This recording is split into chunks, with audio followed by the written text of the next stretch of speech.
Hello guys, today I would like to show you how you can test your API in .NET using an in-memory server.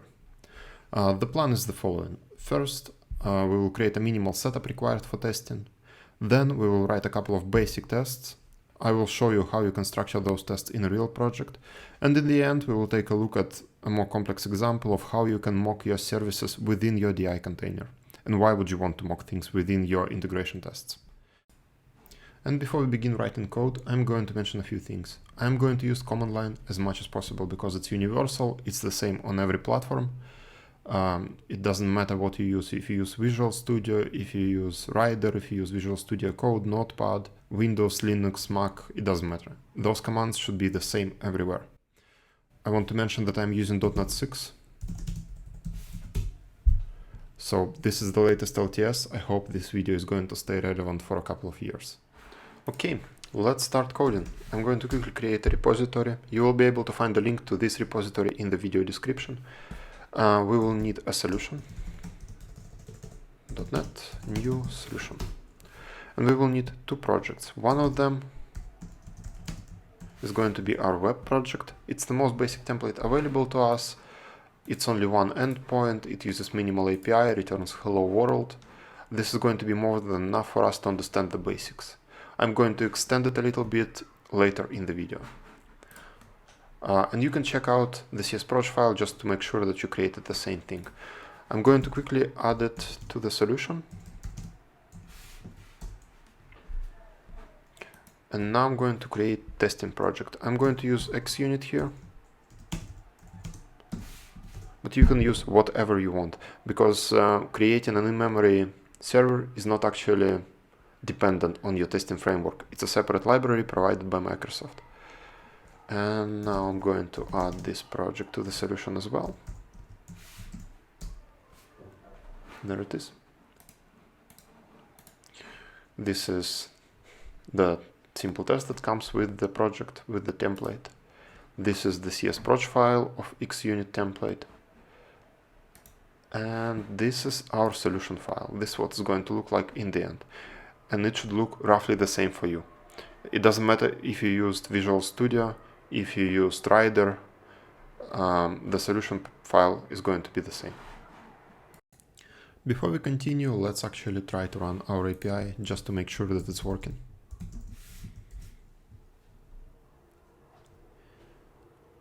Okay, it's running, localhost port 5221. There it is. Hello world. Now let's automate this test. To do this, we would need to add a new dependency into our testing project. Dependency is called Microsoft ASP.NET Core MVC Testing.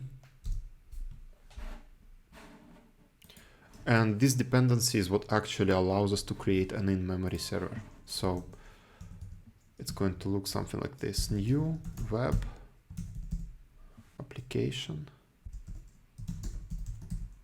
factory. And entry point. This entry point is supposed to be a program class, but we don't actually have a program class because we are using this minimal API, everything's top level. So what Microsoft suggests to do is creating a public partial class, also called program. So what's going on here?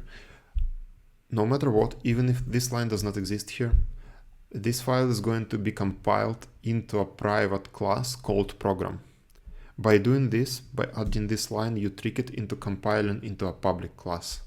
But this is a workaround. This workaround is suggested in the official Microsoft documentation, so you can safely use it. I will also link this documentation in the description, and there is another way of doing this by modifying your CSproj file and making this class not private to your testing project, but I'm going to go with this solution since it's easier. And now we can reference an API project here. You probably can do some auto fixing like this, but as I said, I want to use CLI. Oops, sorry. .NET. What was it? Reference, add reference. Yes.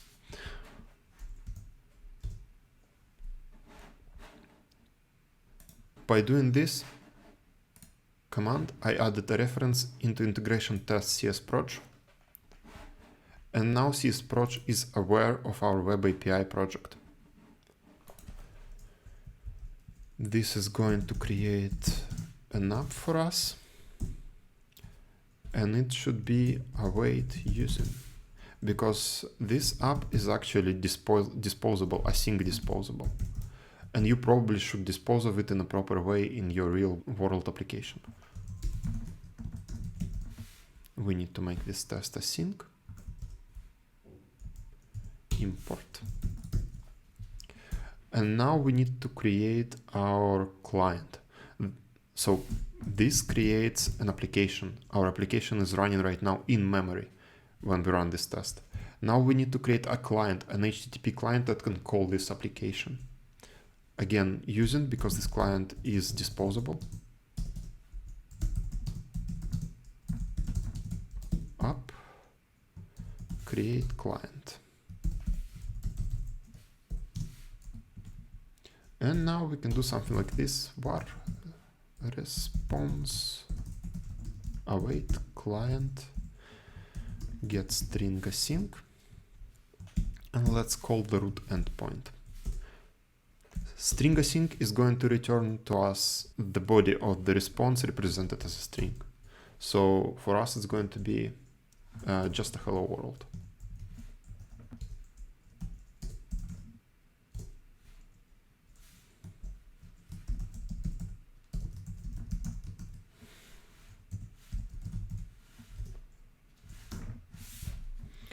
And this is how you do the most basic test. Let's try to run it.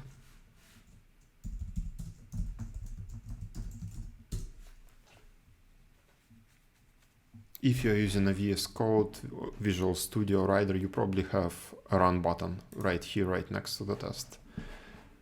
Okay, test passed. So now that we have our test, let's add another test and see how we can handle code duplication, how we can reuse our app instance, because for multiple reasons. Maybe you have a huge application and creating a new instance for each test is too expensive. And maybe the process of creation is not just this one-liner. Maybe you need to mock a bunch of services. Maybe you need to modify configuration in some way and you don't want to do it in each test. So let's get to it. I will copy this test and do get hello returns correct body, get hello returns correct status. For status, what I need to do is I need to remove this string. Response now is not just a string, it's an object. Status code. Here it's HTTP status code. Okay. Let's run this test, see that they work. They work, all good. Now let's see how we can centralize our app creation. In XUnit you have fixtures. In NUnit I think you have one-time setups. But the idea is roughly the same. So let's create our new fixture. API. Actually, I call it app, so let it be app fixture CS. We would need our app itself first, so I will create a new field, public web application factory program. Let's call it app. We definitely need a getter. We need private init should be enough. Now we need a constructor. There it is. And I can copy this.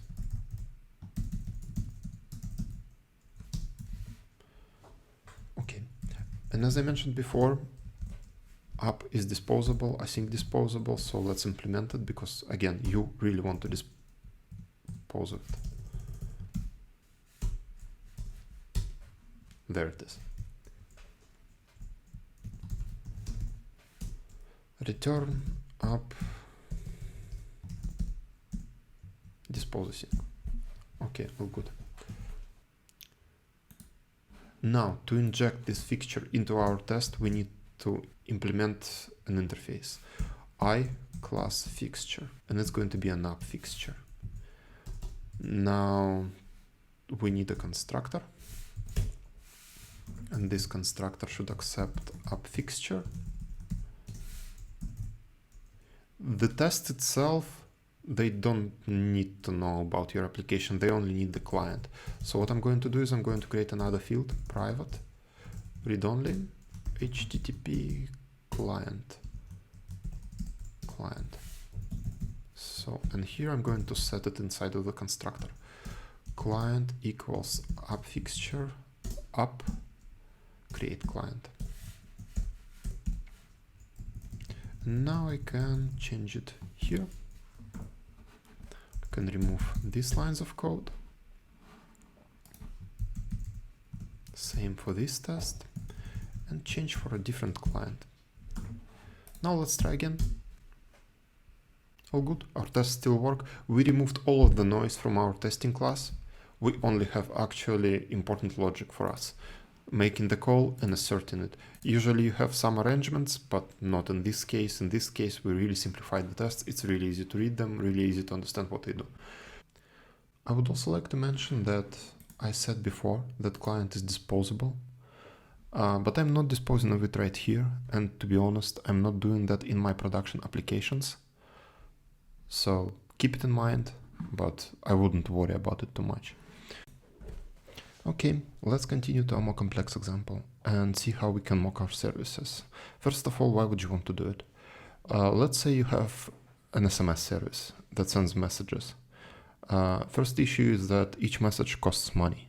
The second issue is that it's really hard to validate that the message was actually sent. So what you would like to do instead is to mock this service and to validate that the method was called. To set up this example, let's go to our API project and create a new service.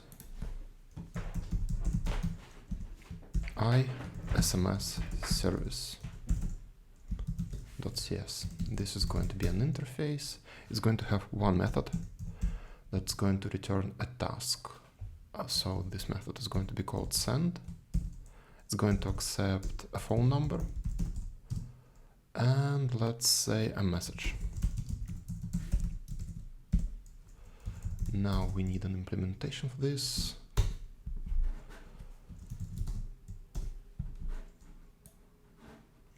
Let's copy that, create another file, SMS service.cs. Okay, and we don't need this anymore here.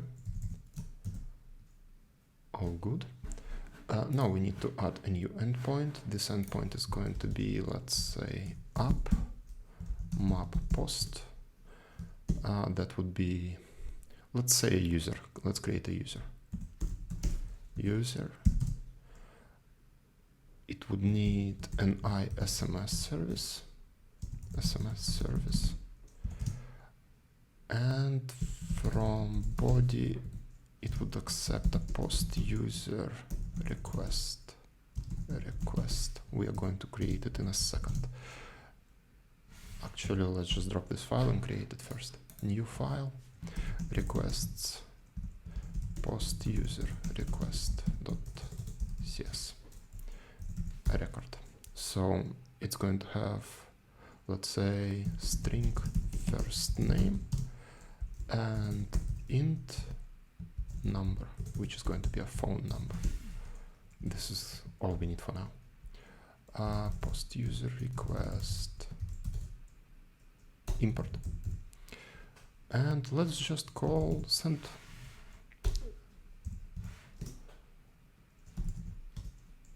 Request number and welcome request first name. Should be good enough for us. Import. Let's align it a little bit. And of course we need to modify our dependency injection. So builder, services, add singleton should be good enough. SMS service SMS service. Now let's test this new endpoint. It should fail because we actually don't have an implementation for the send method, and that's fine. We are going to mock it anyway. Let's create our test file, post user tests. And I believe we can copy a lot from here.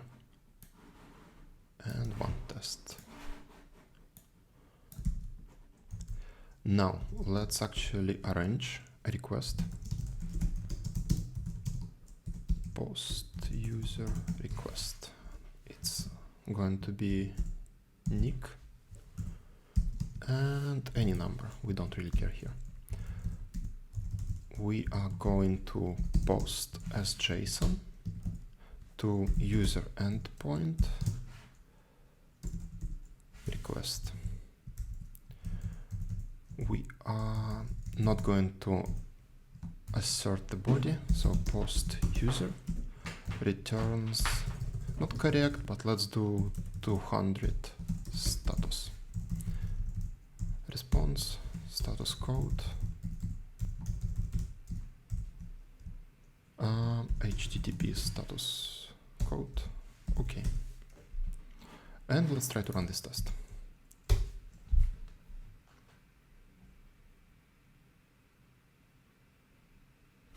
It fails. Let's see the reason. Not implemented exception, exactly as we expected to do. Now let's mock it. To do that, I'm going to install one more package. So let's go into our testing project and install mock. You can see it in your CSproj file. Now that this library is installed, let's go to app fixture and first create our mock. So public mock mock ISMS service. Let's bring it in. SMS service mock. We would need a getter, and I think I will just create it in line. Now we can modify our web application factory. What's important here is that you actually chain this next method right after the constructor. So web host builder, new line, builder, test services, configure test services. So services,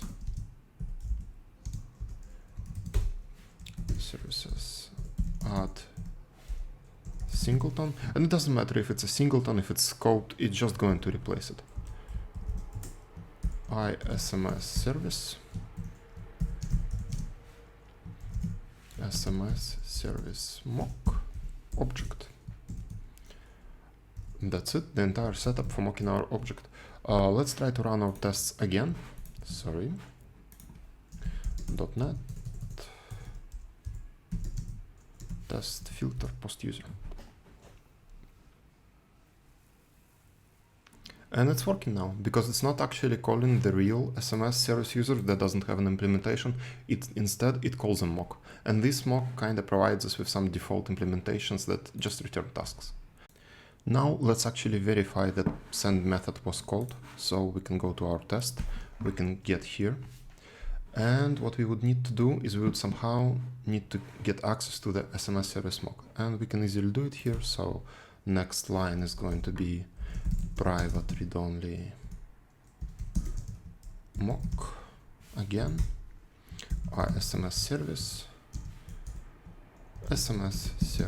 mock, and we can obviously bring it from our fixture. So SMS service mock, absolutely the same approach as before. Now we have access to this, and SMS service mock verify.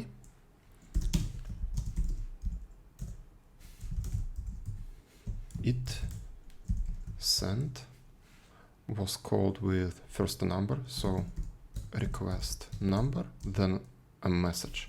And I will copy a message from our program here.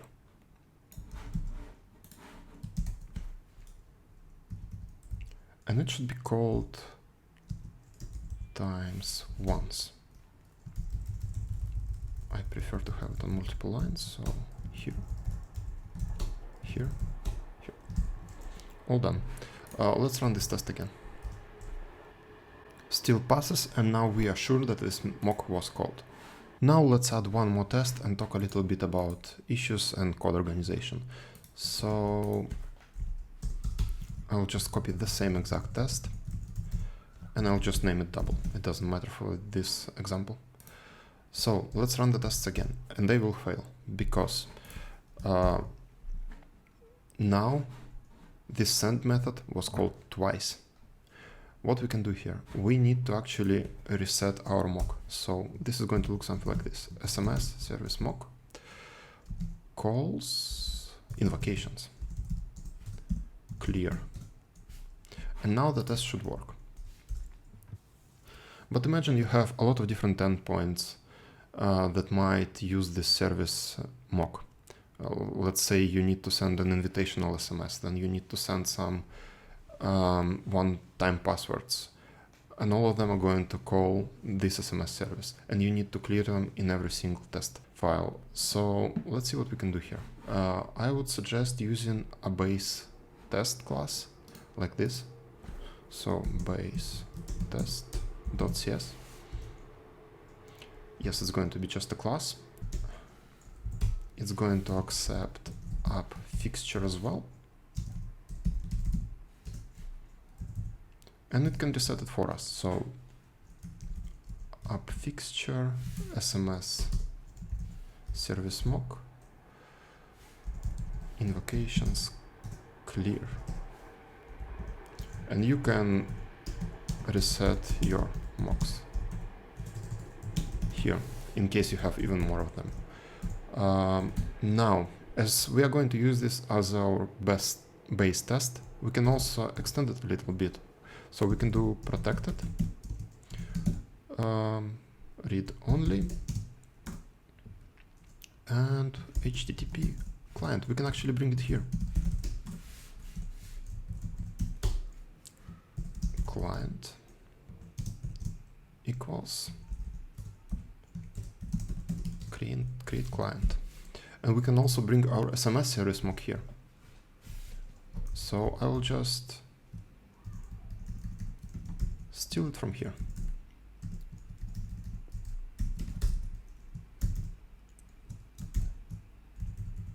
And we don't need these two lines anymore. Instead, I'm going to just extend this base test.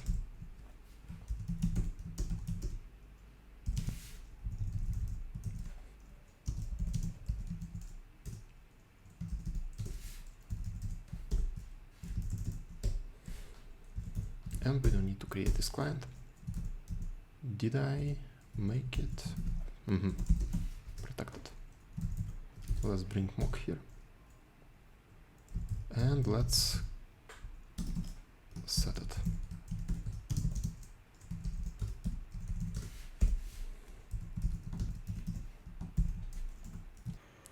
Now let's try our test to run our tests again.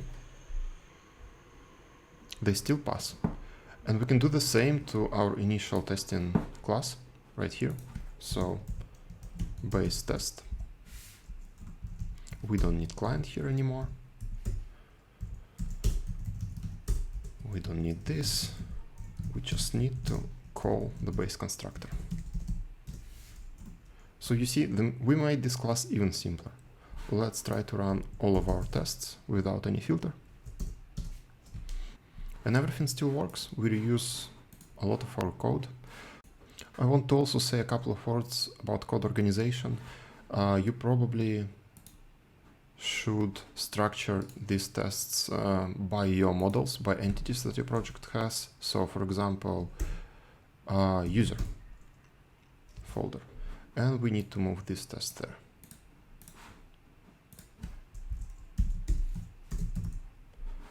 Same for the hello endpoint.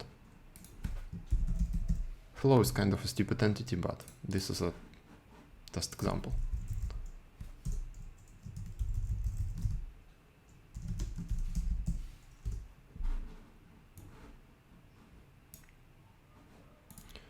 So we have our tests structured, we have reused components on the top level, we have our specific tests lower down the chain.